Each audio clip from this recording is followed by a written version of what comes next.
ഈ ഇടുക്കിയിൽ നിന്ന് വരുന്ന അപ്ഡേറ്റ്സിലേക്കാണ്. മഴയുമായി ബന്ധപ്പെട്ട് കുറേ വിവരങ്ങൾ വരുന്നുണ്ട്. മൂന്നാറിൽ വഴിയോര കടകളുടെ മുകളിലേക്ക് മണ്ണിടിഞ്ഞ് വീണിരിക്കുന്നു. 4 കടകൾ തകർന്നു. ആർക്കും പരിക്കില്ല. രാഹുൽ വിജയനുണ്ട് വിശദാംശങ്ങളുമായി. രാഹുൽ, നമ്മൾ അല്പം മുമ്പ് ഈ ഗ്യാപ് റോഡിലെ കാര്യം, ഒപ്പം നേര്യമംഗലം പാതയിലെ പ്രശ്നങ്ങളൊക്കെ സാധ്യതയൊക്കെ പറഞ്ഞതാണ്. അവിടെയൊക്കെ മണ്ണിടിച്ചിലുണ്ട് എന്ന വിവരം കൂടി വരുന്നുണ്ട്.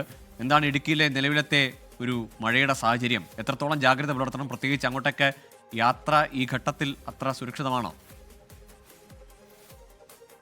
മാത്രം ഇടുക്കിയിലേക്കുള്ള യാത്ര നടത്തുക എന്നുള്ളതാണ് ആദ്യമേ പറയാനുള്ളത്. ഇടവിട്ട് ശക്തമായ മഴ പരക്കെ പെയ്യുന്നുണ്ട്. മൂന്നാറിലാണ് ഏറ്റവും കൂടുതൽ മഴ പെയ്യുന്നത്. ദേവികുളം ആ മേഖലയിലാണ് ഏറ്റവും കൂടുതൽ മഴ പെയ്യുന്നത്. അത് കഴിഞ്ഞാൽ പീരുമേട് ആ പ്രദേശം, അതുപോലെ തന്നെ തൊടുപുഴ, ഈ മേഖലകളിൽ അതിശക്തമായ മഴ ഇടവിട്ട് പെയ്യുന്നുണ്ട്. മാത്രമല്ല തോരാതെ ഇങ്ങനെ നിൽക്കുകയാണ്.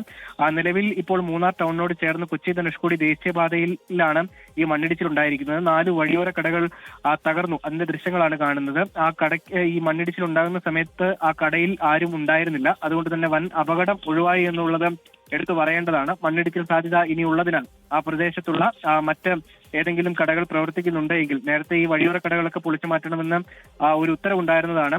നിലവിൽ ആ പ്രദേശത്തുള്ള ആളുകൾ പലരും ഒഴിഞ്ഞു പോകാൻ തയ്യാറായിരുന്നില്ല. അത്തരത്തിൽ കടകൾ അവിടെ പ്രവർത്തിക്കുന്നുണ്ട്.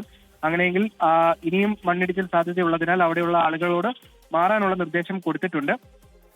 ജാഗ്രത പാലിക്കുക എന്നല്ലാതെ കൂടുതലായിട്ട് നിലവിൽ ജില്ലാ ഭരണകൂടം മറ്റ് നടപടികളിലേക്ക് കടക്കുന്നില്ല. ശരി, ഏതായാലും ഇടുക്കിയിലേക്കുള്ള യാത്രകൾ ഈ ദിവസങ്ങളിൽ അത് കരുതലോടെ വേണം. പ്രത്യേകിച്ച് അത് ഒഴിവാക്കുന്നതാണ് നല്ലതെന്ന നിർദ്ദേശം തന്നെയാണ് വരുന്നത്. കാരണം മൂന്നാറിലടക്കം ഇപ്പോൾ മണ്ണിടിച്ചിലുണ്ടായപ്പം നേര്യമംഗലം പാതയിലും അവിടെയും മണ്ണിടിച്ചിലുണ്ടാകുന്നു. മൂന്നാറിലെ കടകളുടെ മുകളിലേക്കാണ് മണ്ണിടിഞ്ഞ് വീണത്. പക്ഷേ അവിടെ ആളുകൾക്കൊന്നും പ്രശ്നങ്ങൾ ഉണ്ടായിട്ടില്ല. തൊട്ടുമുമ്പ് മലവെള്ളപ്പാച്ചിലിൻ്റെ ദൃശ്യങ്ങളടക്കം രാഹുൽ പങ്കുവച്ചതാണ്. ഏതായാലും ഇടുക്കിയിലേക്ക് പോകുന്നവർ, ഇടുക്കിയിലുള്ളവരൊക്കെ കുറച്ചുകൂടി ജാഗ്രത പുലർത്തുക. കനത്ത മഴയാണ് ഇടുക്കിയിൽ പെയ്യുന്നത്. റെഡ് അലർട്ടുണ്ട് ഇടുക്കിയിൽ.